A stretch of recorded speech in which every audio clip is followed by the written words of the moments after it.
Hello everyone, my name is Astro Mike, and today we are going to be reviewing the RedCat51 APO telescope.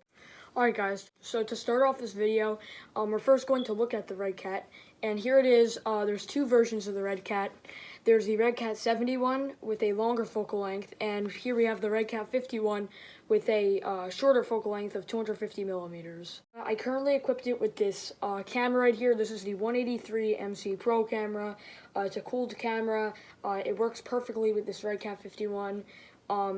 So yeah, and I also have the Sabani 30mm guide scope hooked to the RedCat currently right now with the 224 MC planetary color camera. And yeah, this is my system that I'm using currently with the SkyGuider Pro mount. I can do another review video on that, but today we're going to be talking about the RedCat51. I'm going to talk about the specs of the RedCat51 telescope right now. So as you can see, the dust cap off the RedCat51 telescope, and this telescope has an aperture of 51 millimeters. If you guys don't know what an aperture is, it is how big the front lens of the telescope is, how wide it is, and usually the wider, the bigger aperture you have, the more light your telescope will gather. And the aperture of the RedCat51 is 51 millimeters. So yeah, you'll get a good amount of light inside the telescope for a refractor telescope. But you'll get more of those good optics, you know, the fully coated lens, you know, those wider field images. So overall, you know, the RedCat51's optics are amazing. I do recommend them for astrophotography. So the focal length on this telescope is 250 millimeters. It's perfect for wider field astrophotography like the Andromeda Galaxy, the North American Nebula. I've captured the Andromeda Galaxy with this telescope, and yeah, so it seems to work really well with wider field objects. Alright, so if you're looking to buy the RedCat51 telescope, its current listing price is $843 on most sites. I know you could probably find it less money, more money, but I actually brought my RedCat from a store around the corner of my house to give a big thanks to the people in there that gave us this. And you can actually purchase the RedCat51 and the RedCat71 off of the William Optics website and a few more sites like Explore Scientific. Again, big thanks to the people around the corner of my house. We got the telescope for $843 there. So enough talking about all this stuff. Let's jump right into the specs of the RedCat51 and 71 telescope.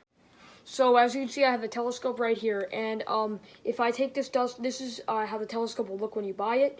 And there's a few things that come off, a few things that go on. So I'll show you the process of focusing the telescope and all that kind of stuff.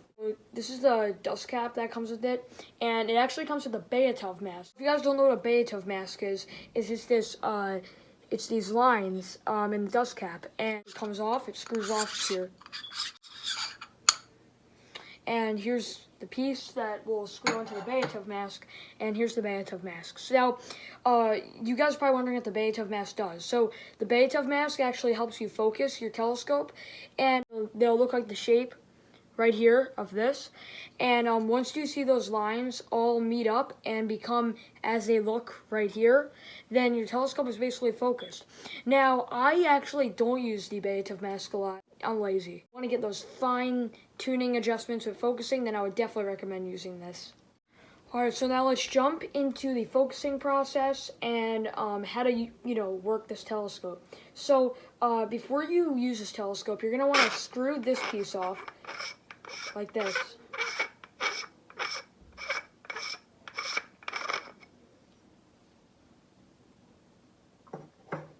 Now here you go. Now your telescope will look like this once you take that piece off. And I do recommend putting the piece back on nights you think that humidity will affect the lens. So I do recommend putting this back on. You just put it the other way. You put it back on the other way like this. So here you guys go. This will be your telescope once you unscrew this and you put it back on the other way. Now to focus this telescope, it is a bit different from other telescopes because you guys are probably used to the focus knobs that you move over here, but for this telescope you actually use a focuser that you use on a lot of DSLRs, and this focuser you move just like so, like this, and what this will do is this will move the lens up and down, and that's what will focus your telescope. I am very happy with this design. It does tell you your millimeters in focusing, and you know, it's a really good design. So yeah. All right, so when you purchase this telescope, you will not receive this piece, the guide scope saddle, to come with it. Now, to purchase a saddle, you could either purchase it with it or separately. And if you really want to get those longer exposures, you do want to use the guide scope, because the mount will not guide as good as if you had PhD2 or any software like that connected to a guide scope. So yeah, so just remember, anytime you buy this telescope, always to get the saddle with it, and that's what will do your guiding. So as you guys can see, I currently have the SkyGuider Pro mount here, and right here I have the RedCat51. And what I'm going to be doing is I'm going to be showing you how I just use this on the telescope.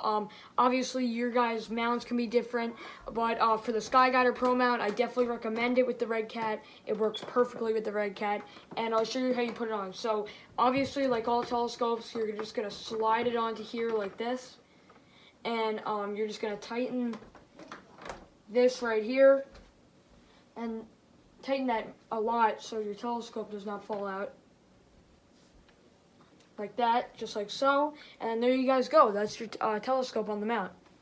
Now, again, there's so much other mounts, and there could be a different way of putting on the RedCat on it. I know some mounts have a different saddles that you put your telescope on it, and this RedCat is definitely flexible with that kind of stuff, because it actually comes with a bottom piece that has a bunch of holes for different bolts, different types of saddles. So yeah, so William Optics did a great job on the RedCat51 telescope, and I would like to thank them for, you know, putting it out there.